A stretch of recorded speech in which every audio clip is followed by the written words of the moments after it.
皆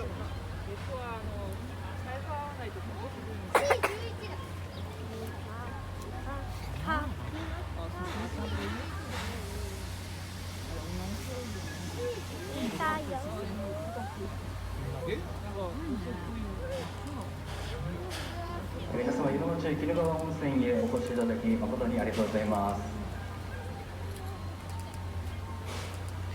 お待たせしました。 SM 第1号の登場です。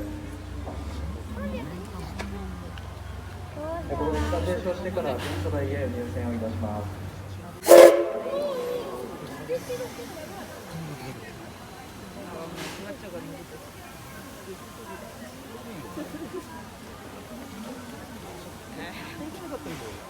これが175。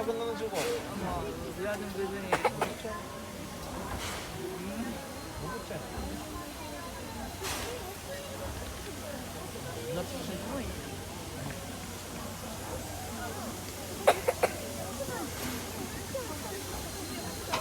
暗いんだよねもう。今だからだ。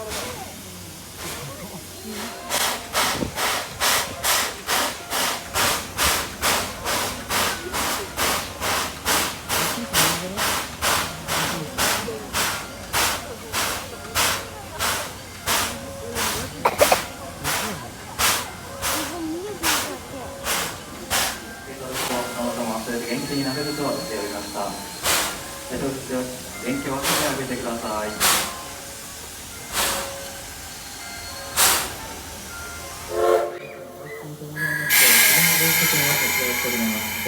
ひお楽しみください。